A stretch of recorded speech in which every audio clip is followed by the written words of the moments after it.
Fraternity. Fraternity का basically क्या मतलब होता है? फ्रेटर्निटी का बेसिकली मतलब जो होता है, ये होता है आपका ब्रदरहुड, है ना, सेंस ऑफ ब्रदरहुड। यानी कि चाहे आप किसी भी रिलीजन के हों, चाहे आप किसी भी रीजनल जगह के हों, चाहे आपका कुछ भी आपकी भाषा हो, चाहे आपका कुछ भी, आप कहीं के भी रहने वाले, नॉर्थ या साउथ इंडिया में आप देखो तो लैंग्वेज की प्रैक्टिस अलग होती है, कल्चरल प्रैक्टिसेस आपकी बेसिकली काफ़ी सारी अलग होती हैं। तो रिलीजन आपका हो गया, लैंग्वेज हो गया, कास्ट हो गया, कम्युनिटी हो गया, कल्चर, इन सब के बेस से भी आपके अंदर एक भावना होनी चाहिए, वो होनी चाहिए कि Indians, we all are Indians, यानी कि ब्रदरहुड की भावना आप सभी के अंदर होनी चाहिए। इसको हम बोलते हैं बेसिकली आपकी फ्रेटर्निटी। याद रखना, फ्रेटर्निटी के लिए आप एक सेम, आप अच्छे से वर्ड लिख के आ सकते हैं, it means the sense of brotherhood, ठीक है। और ब्रदरहुड किसके बेसिस पे, ये आपको मैंने बता ही दिया है, लैंग्वेज और आपके रिलीजन, आपकी कल्चर, आपके कास्ट और कम्युनिटीज़ के बेसिस पे, ठीक है। आर्टिकल 29 हम देख लेते हैं। बेसिकली ये क्या कहता है? It deals with the protection of language, script and culture of the minority.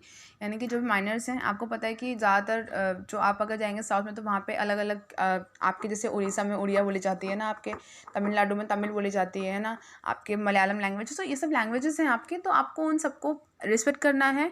और वो उन सभी के प्रोटेक्शन के लिए हमारे आर्टिकल में यहाँ बोला गया है, चाहे आप किसी भी रिलीजन के हों, आप चाहे किसी भी रेस के हों, यू आर मेल और female, whatever you are, but it is written in this, ठीक है।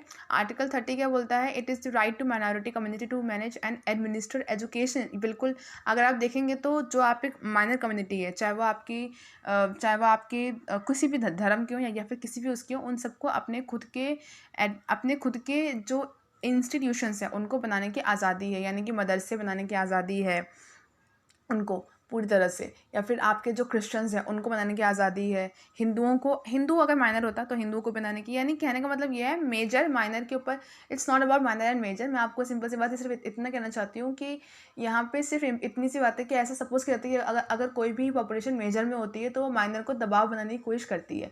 ये एक बहुत जनरल व्यू है जिसको लेकर के चला गया जब हमारा कॉन्स्टिट्यूशन बन रहा था, तब तो जो आज की सिचुएशन है वो तब नहीं थी, है ना। तो अब तो पॉपुलेशन भी काफ़ी ज़्यादा हमारे इंडिया की बहुत ज़्यादा एक्सप्लोड ही हो रही है, तो पर तब की बात अलग थी। तो मेजर माइनर को कोई नुकसान ना पहुंचाए, तो इसके लिए उनको प्रोटेक्शन दिया गया है, दैट्स ऑल। और कोई ऐसा कोई बहुत बड़ा इशू नहीं है इसके अंदर।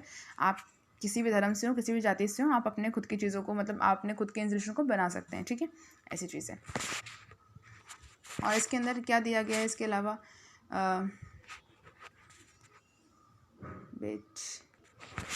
इसके अलावा इसके अंदर एक चीज़ और दी गई है, वो आपको बोला गया है कि